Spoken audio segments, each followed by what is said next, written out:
Hello cardboard lovers, it's Cardboard Badger here. I hope you're doing well. And today we're going to be going through a brand new deck tag. It is DIMIR Guild, blue and black, by the name of Etrata Surveil. So obviously Surveil is going to give us the opportunity to sift through our deck and find what we want, and also put a selection of cards in the graveyard for whatever reason. It's a wonderful mechanic, it holds so much value, it's been amazing fun to play. And on top of that, we have our named card, Etrata, the Silencer, as our alternative win condition, I'd say. And when that goes off, it's just fantastic. So, what do we have for the creatures? We have a total of 23 creatures, starting off with a playset of Thoughtbound Phantasm. For 1 blue mana, it's a 2/2 defender, it's a spirit. And whenever you surveil, put a +1/+1 counter on Thoughtbound Phantasm. As long as Thoughtbound Phantasm has 3 or more +1 counters on it, it can attack as though it didn't have Defender. This is a fantastic card. Straight away you've got a blocker, turn 1. If you then get the opportunity to surveil with some of the other creatures and spells later on, it will get bigger and bigger. And then obviously when it is a 5/5, you can start attacking with it, and it can get way bigger than a 5/5. This is an amazing card. I'm super happy to definitely play a full playset of that one. Our second creature is Nightvale Sprite. 2 mana, it's a flyer, it's a fairy rogue, it's a 1/2, and when it attacks, surveil 1. So it doesn't even have to hit anything. As soon as you go to combat, the trigger goes off, our Phantasm gets a +1 counter, and also some other things in the deck as well. Nightvale Sprite, another playset of.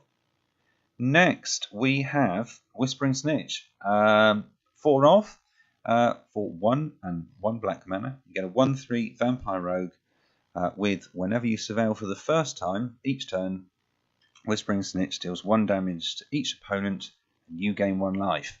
This is great, especially when you've got multiples. It will keep you going. It will possibly keep you alive for maybe 1 more turn if you're struggling. But also, it's the fear of them knowing every time you surveil, every single turn, their life is going down and the clock is ticking away. Fantastic card. Love the artwork as well. That is amazing. Followed by a seriously good card, we've got DIMIR Spybug. It's a creature. It's an insect. It's a 1/1 for 1 blue and 1 black mana. And not only has it got flying, but it's got menace as well. And every time you surveil, you put a +1/+1 counter on the Spybug. This also gets ridiculously massive if we got the sprites out and some other cards later on in the deck tech.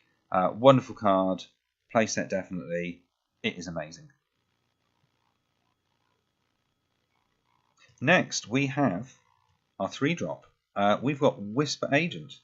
It's a human rogue for 3/2, and it's got flash.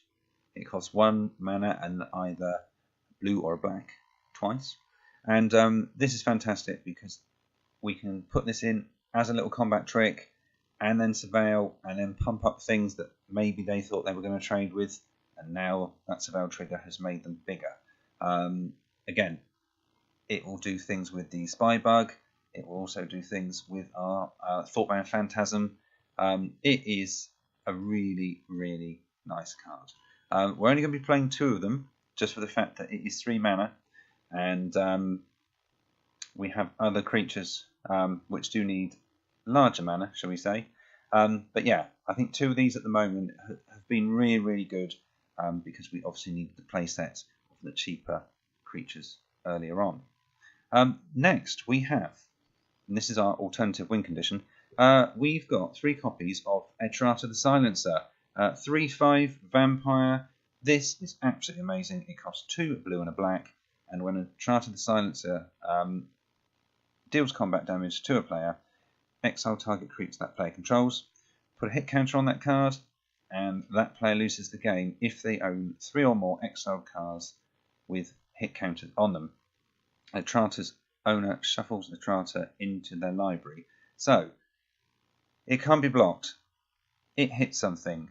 You remove one of their creatures, it goes back into your library.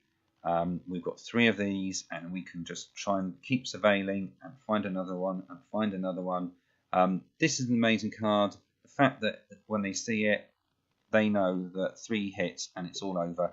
It is a fantastic alternative win condition, a lot of fun, and yeah, really, really happy with the way this card's performed. Our final creature, and this is stunning. We've got Doom Whisperer. It's a 6/6 Nightmare Demon for 3 black. It's got flying, it's got trample, and you can pay 2 life and surveil 2. And the good thing is you can do that multiple times. Now, it was fantastic when you have a couple of the Whispering Snitches out, because on that first go you can basically surveil for free and not lose any life whatsoever. Obviously your opponent will lose 2, and you can dig in and try and find your other Etrata. It is a wonderful, wonderful card indeed. It's a huge threat on its own, but being able to fly and have trample, but also the ability multiple times to pump up your Spy Bug to make it huge, maybe your Thoughtbound Phantasms if you've played them late and you want them to be able to attack. It is seriously, seriously good. So those are the 23 creatures. And next we are going to be looking at instants and sorceries. So we are now going to be going through the selection of tricks, hopefully, that we can perform in an attempt to keep us alive and also gain us a lot more surveil triggers. We are going to start off with 1 copy of Vicious Rumours. I had more copies of this originally, but I had to drop it. I think we went to 3 at one point. We've gone down to 1 because we do need additional cards of a card that I sideboarded in recently, and it is a game changer. So we are now down to 1 Vicious Rumours. It's a sorcery, 1 black mana. It deals 1 damage to each opponent. Each opponent discards a card, then puts the top card of their library into the graveyard, and you gain a life, all for 1 mana.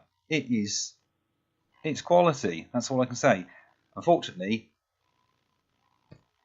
we had to see some of them go, which is a shame, but there is a very good reason for doing so. So, Vicious Rumours, we are only playing 1 copy. The next thing we have Unexplained Disappearance. 2 mana, 1 and a blue. We can return target creature to its owner's hand and surveil 1. This is really good because if it's not targeted at your opponent, you can target it on one of the creatures you own, maybe even save it, or bring something back and replay. You get a surveil trigger from this, and you could possibly get another surveil trigger from another card that you then play and keep alive. So that is quite fun, I have to say. So we're going to have 2 copies of Unexplained Disappearance, followed by 1 copy of Cast Down to destroy a target non-legendary creature. We are also going to play 2 copies of Sovereign's Bite for 1 mana and a black mana. Target player loses 3 life and you gain 3 life. A swing of 6 is massive, and for 2 mana it is a wonderful card. So we are playing 2 of those. It can finish the game off. It could keep us alive for a little bit longer, 1 more turn. Yeah, thoroughly like that card. It is pretty good. So after that we have 2 copies of Sinister Sabotage. We can counter a spell. We also get the ability to surveil as well, pumping up a selection of our things, our Phantasm, our Spy Bug. I think you've got the idea now. Followed by 3 murders. Simple, just destroy a target creature. Super important, no legendary rule, it can just go. We need 3 of those. Now, this is the card that was most recently included. We are playing 3 copies of Disinformation Campaign. I don't really know how I can explain this. It is unbelievably good. I think that's the better way to explain it. I managed to completely take out the hands of some control decks, stompy decks. Having this and surveilling and bring it back to your hand and replaying it, you're gaining card draw. It is stunning. When this enters the battlefield, you draw a card. Each opponent discards a card. When you surveil, Return disinformation campaign to its owner's hand. Whatever they've got in their hand, it's going. It's just going to constantly disappear. And with all the Surveil triggers, this is going to draw you a huge, huge amount of cards and empty their hand. This was my highlight from F&M. Absolutely fantastic. We have 3 in. Possibly we could go 4 and get rid of the Vicious Rumour. But for the moment, we are sticking with 3. Next, we have another sorcery. It is Notion Rain. Just 1 copy for 1 blue and a black. And you can surveil 2, then draw 2 cards. It deals 2 damage to you. Bit of card draw with a slight drawback. But again, it is quite important when you're running out of cards. That is definitely worth it. 2 life. And if you've got your Whispering Snitches out and you've gained a few life, then you've kind of leveled out. So definitely worth it. Very happy to have that one. We've also got 2 Creeping Chill.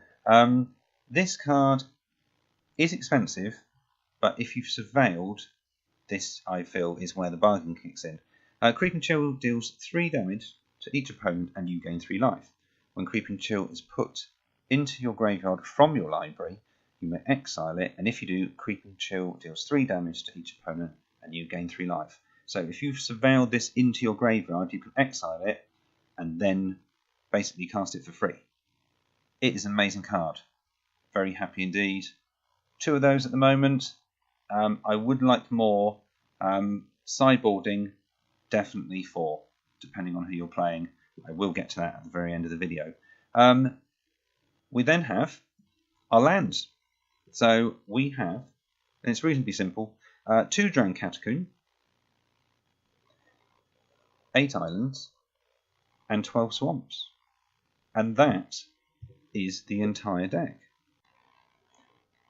So, regarding the sideboard, I'm not going to go into a massive amount of detail. I just want to pick out 2 cards which have been absolutely amazing in the matchups I have had, both on Arena and also at F&M. The first one is a creature by the name of Lockleth Giant.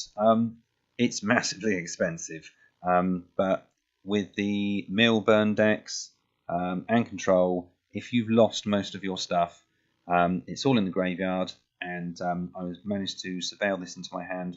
I had about 15 cards left in my deck. I was lucky enough to play this. They were completely tapped out, and that was it. I think it entered the battlefield. It did 13 damage. On the next turn, it attacked, and the game was won. Absolutely fantastic card. I played 1.